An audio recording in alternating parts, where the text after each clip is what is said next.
Hey guys, Alex here from the DMs Club on the Titan Bear Gaming YouTube channel. I'm going through Xanathar's guide, and today we're going to be talking about the new character archetypes for the Barbarian class. Alright, so this is going to be over on page 8. Real early. It's the first thing that you're going to see in the book. Here we go. For the Barbarian, we've got 3 new archetypes. These are going to be the Zealot, the Storm Herald, and the Ancestral Guardian. Oh man, look at this graphic. I love this illustration. This is amazing. Even just this illustration alone manages to communicate a lot about what each of these guys are going to be. And when you first start off here in the Barbarian section, you've got a whole bunch of new things. They talk about personal totems, things that your Barbarian might want to carry with them, tattoos, the way that tattoos can be significant to your character or to your tribe. There's also superstitions that your character might believe in or things that your tribe might believe in. I like having all 3 of these things in here. I think that it helps give a little bit more depth in terms of storytelling, for a little more narrative for your character, which can help you feel like your character's got a little bit more life at the gaming table. Now let's go into the first one. We'll talk first about the Ancestral Guardian. This guy starts here on page 9. The different features that we have, there's a feature at 3, 6, 10, and 14, which I think is consistent with the rest of the Barbarian. Let's go through them one at a time. So let's talk about this first one, Ancestral Protectors. What this basically means, and this is actually consistent with the rest of the abilities that the Ancestral Guardian gets, is whenever you go into a rage, you have these spirits that kind of pour out from around you and surround your targets or help your friends or do other things like this. For this one, Ancestral Protectors, this one gives the targets of your attacks disadvantage on attack rolls for the next turn. If I was going to be playing this as the character, I would spend a lot of time narrating what's happening here. I would really try to get effusive with who these protectors are.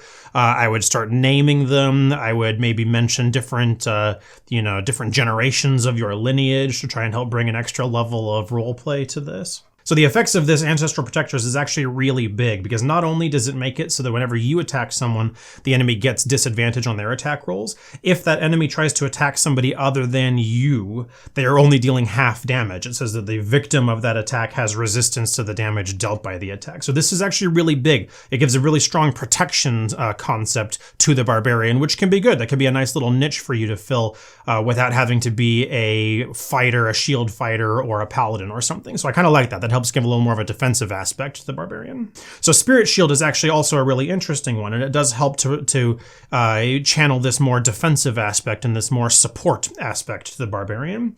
When you are raging and another creature that you can see takes damage, you can use your reaction to reduce the damage by 2d6, which is actually a pretty good amount. You get this at 6th level, and 2d6 is not small for using up your reaction. I like that. This is a good damage reduction, especially when you pair this up with Ancestral Protectors. You're going to be doing a pretty good job spreading a level of damage reduction and some kind of, it's not necessarily healing, but it's definitely helping to reduce the damage that's taken around the party. Consult the Spirits. At 10th level, you gain the ability to consult with your ancestral spirits. When you do, you cast the Augury or Clairvoyance spell without using a spell slot or material components. Rather than creating a spherical sensor, this use of Clairvoyance invisibly summons one of your ancestral spirits to the chosen location. Oh, that's great. That's like sending Grandpa over to go spy on somebody. Wisdom is your spellcasting ability for these spells. Okay, that's a little tough. You're not going to generally have much in the way of wisdom for a Barbarian, but it's probably okay. After you cast the spell in this way, you can't reuse it until you finish a short or long rest. This is actually a really powerful ability. This gives you a nice level of spying and spellcasting that you can do every short rest in the game. That's actually really big. I actually think that would make a lot of sense for this archetype to really channel hard this communication aspect between you and your ancestors. Maybe have some kind of great warrior or somebody that you identify with in your past that you talk to regularly. So, because these should be extra characters that are coming out. These NPCs should be a part of your normal cast retinue at your gaming table. At 14th level, you get Vengeful Ancestors, which is your ancestral spirits grow powerful enough to retaliate when you use your Spirit Shield, which was the one that is, if you're raging and someone else takes damage, you can reduce that damage by 2d6. Whenever you use your Spirit Shield to reduce the damage of the attacker takes an amount of force damage equal to the damage that your Spirit Shield prevents. So you basically get thorns for when you are defending against someone else taking damage. If you're raging in another creature you can see, yes. So you can't use Spirit Shield on yourself. Okay, that's a good thing to understand. Okay, I like the Ancestral Guardian a lot. I think that it channels an interesting defensive aspect. It's something that playing a defensive character, playing a protection-based character, I think has been a little bit missing from the game before. They tried to imbue this into the fighter and the paladin classes by giving them the protection fighting style. Lets you impose disadvantage on an attacker so long as you have your shield and you use your reaction. But just giving disadvantage, I feel, is a little bit flimsy. It doesn't really do enough to warrant spending your reaction on it or to build a character around. I think it's a little bit tough. I like how the Ancestral Guardian does channel this. Ancestral Protectors helps make it so that the victims of your attacks deal less damage in aggregate, which is good. That's a great way to help passively boost the longevity of your party. Spirit Shield gives you the ability to do precisely that, the protection style thing, with a little bit more oomph. There's a little more juice that's involved in it. When the creature that is your friend is taking damage from an attack, you can reduce that damage in a Cutting Words style from the Bard class. You reduce it by 2d6 so long as you use your reaction and your raging in the process. I like that. That's a much more, I think it delivers a little bit more power than just imposing disadvantage on the enemy's attacks. I think the Ancestral Guardian class really does need to have a strong roleplay element associated with it. You should have specific named family members that you are talking to. Think of it as being something like a Mulan Disney movie where you've got your stable of former guardians or ancestors that have honored your family that you can sit down and you can talk to, and they come to you in spirit form and they can help give you a level of guidance and whatnot. I like the path that this is on. I think that as a dungeon master, I would probably add a little bit more juice to this, add a little bit more communication methods with your ancestors to really bring this to life at the gaming table. So next up is the Path of the Storm Herald. This guy, when I'm reading him, just makes me think of Thor Ragnarok towards the end when Thor starts really channeling his lightning powers and the Led Zeppelin song starts playing. It really feels very strongly thematic in that vein. So let's go ahead and go through it. The first power that you get is at 3rd level, and this one's called Storm Aura. And it basically means that whenever you enter a rage, you can activate this aura that channels some kind of natural storm element. You've got a desert aura, a sea aura, or a tundra aura, and you get to choose which one that it is that you want to embody, which one you want to exude whenever you enter into your rage. And each one does a different thing. They do some form of damage going out to your surroundings. One of them focuses on everybody. One of them focuses on a little bit more damage, but only given to one particular creature. And the last one, Tundra here, also gives you a little bit of a defensive option. It gives you the ability to recover some temporary hit points to your allies in the vicinity, so it's not strictly damage dealing. I like that. It's cool. It's nice. The aura is 10 feet around you, and so especially if you're partnering this up with a paladin in the group, you can actually get some pretty strong magical effects happen. You can get some really good bolstering effects for your party members, having a double aura effects going on. At 6th level, you get Storm Soul. So it's a resistance-based effect. That's cool. It helps give you a little bit more of an elemental channel, which is good. I think that anybody who's picking an elementally based character expects to get some kind of defensive bonus against that particular type of element. So that's good. I'm glad to see that delivers here. At 10th level, you get Shielding Storm. Okay, so this is just giving the same damage resistance that you've got to your friends. So that's good. It's simple, but it's useful. So all of the Raging Storm options that you get at 14th level do something negative to your attacker when they strike you and you are raging. For the Desert Aura, it does some thorns damage. For the Sea, it can knock down the attacker, which can be nice. That can be highly consequential in the game. And for Tundra, it basically freezes their feet in place. It gives them a movement speed of 0 for the turn after when they strike you. The essence of the Storm Herald is really centered on this aura concept, which is borrowing very heavily from the Paladin aura style. But it only channels it in terms of an elemental aura, and you have to basically pick which one you want to be doing. You can change it each level. Yes, that's right. You can change it whenever you gain a level in the class. But so for that level, you're basically picking your storm mood, whether it's going to be fire themed or water themed or frost themed. And it gives you some cool auras that come from it. The first aura of doing either some damage or some temporary hit point recovery is nice. The defensive characteristic that you get for getting resistance to the chosen element is also good. I think that's helpful. I think people expect that when they pick this kind of character. Shielding Storm gives that damage resistance to your friends, so that's good. If you're going to be doing an aura, your friends are going to expect to get that kind of passive benefit as well. And Raging Storm and the last one, the 14th level one, Raging Storm, just cranks that up a little bit. It makes it so that anytime that you do take some kind of attack from somebody who is inside your aura, that you have some kind of retaliatory effect to it, which is nice. I think that's good. All right, now on to the last one, Path of the Zealot. The Zealot here is supposed to be this divine warrior. It is a barbarian who is a zealot of some kind of religion. They channel that power of that religion. They channel their piety and their belief and faith in that religion to grant them an extra level of power. This is cool because it's once again a crossover between your paladin and your barbarian. It gives you a little bit more of a spiritual meaning or a little bit more of a societal meaning to having a barbarian, as opposed to him just being a slobbering, strong man that only ever cuts through things and doesn't really believe in anything or have much of a societal root that it comes from. So I actually like the Zealot from that point of view, but I also like the Storm Herald and the Ancestral Guardian from the very same point of view. The Zealot starts out with Divine Fury. You get this at 3rd level. And this one is, while you're raging, the first creature you hit on each of your turns with a weapon attack takes extra damage equal to 1d6 plus half your barbarian level. The extra damage is either necrotic or radiant. You choose the type of damage when you gain this feature. All right, the other thing that you get at 3rd level is this Warrior of the Gods ability.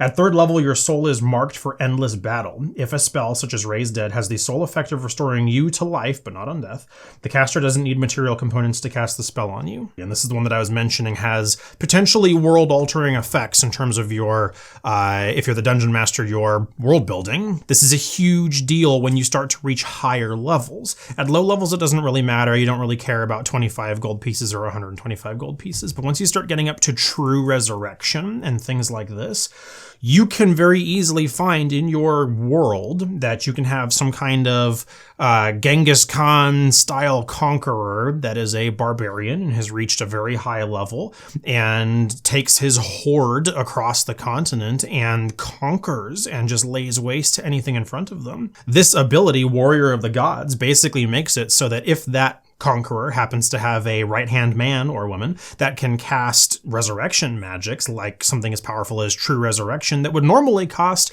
25,000 gold pieces or 10,000 gold pieces or whatever, they can just do it free of materials cost. This is huge. This can basically take it so that you have a villain in your game, and well as having a shaman or somebody at their side that just constantly resurrects them. It's like an evil form of Thoros of Myr and Beric Dondarrion from Game of Thrones. And from a player character perspective, I think this could actually turn out really interesting. I think that so long as you've got someone in your party that can cast resurrection spells, you'll see this and you'll like this a lot. At 6th level, you get Fanatical Focus, which is if you fail a saving throw while you're raging, you can re-roll it and must use the new roll. I like that you can use it every time that you rage. It gives you a finite number of them that you can use per day that isn't strictly tied to your short rests or long rests. And I like how it's channeled a little bit differently than if you were doing it using the Lucky Feat or something else like that. The next one, Zealous Presence. As a bonus action, you unleash a battle cry with divine energy.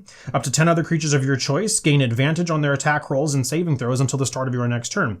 This is a 10th level power. It's really strong. This is a huge thing, especially because you can do it as a bonus action. Granting advantage on attack rolls and saving throws to all party members within 60 feet is a huge thing. When you do this, it's gonna be a big round. It's gonna be a big round. That's gonna activate any form of sneak attack. It's going to help give your characters help give your allies a passive benefit against any kind of offensive magic or any kind of environmental effect that's happening. This is a really big one. This is a class-defining characteristic, the Zealous Presence at 10th level. You can also use it only once per day. You recover it when you finish a long rest. So that's good. I think that's nice. It's nice to have that once per day button, that big powerful spell that you have to think about from a player of when you're actually going to channel that thing, when you're going to fire this thing off. Okay, at 14th level, you get Rage Beyond Death, which is that a divine power fuels your rage and allows you to shrug off fatal blows. While you're raging, having 0 hit points doesn't knock you unconscious. You still make death saving throws and suffer the normal effects of taking damage while at 0 hit points. However, if you would die due to failing death saving throws, you don't die until your rage ends. You die only then if you still have 0 hit points. What this basically means is while you're making death saves, you're still doing things. And so you can get offensive, you can get aggressive if you want, and then start taking some additional hits and drive yourself straight to death, which would be okay, because then using Warrior of the Gods, if you've got someone who can resurrect you in the party, then that's fine. You can basically go ham and go completely balls to the wall and just start attacking stuff. Or you can use this as a more defensive thing, where you can then run off to the side while you're making death saving throws and then pull out a potion and quaff that potion. There's nothing here that says that you can't give yourself some kind of method to recover hit points and pull yourself back up again. It's interesting because all of the different options that show up here for the Path of the Zealot are basically bent around this immortal, undying concept, which I actually kind of like. I like how Warrior of the Gods, the one that gives you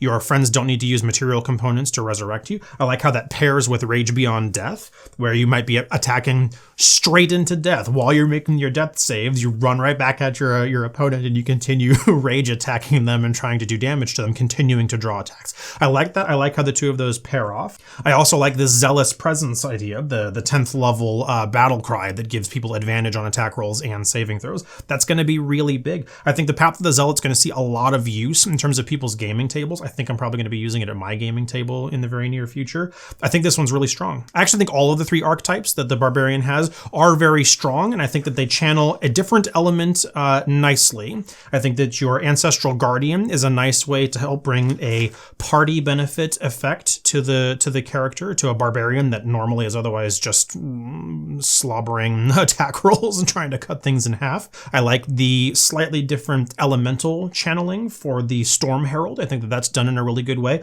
I think people are going to like using those auras to kind of give a retaliatory effect or a passive benefit or a passive healing or something, depending on how people choose to use them, what choices they make for these. I think people are going to like them a lot. And like I said, I think the Path of the Zealot's going to see a lot of use of people's tables. It helps empower an individual to be really strong without being broken or unbalanced, as far as I can tell. And you get an interesting thematic element. You get an interesting thing. Now, if you're going to be playing the Zealot at the table as a dungeon master, just like for Ancestral Guardians, I would require a level of role-playing to go with this.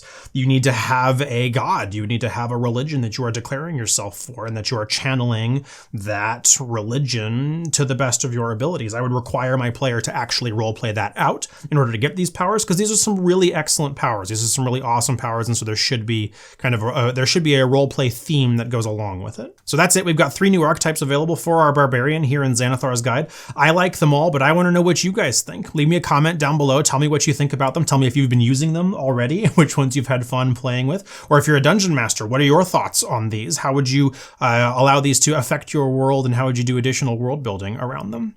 If you like this video, go ahead and like it and subscribe to the channel so you can see when my other stuff comes out. You know the drill. Go take a look at some of the other videos that we've put up. Let me know what you think of those. You can come find me over on social media at Titan Bear Gaming. I really like being on Twitter. I talk a lot there on Twitter, so feel free to come chat me up over there, especially if you've got something to say about the Barbarian.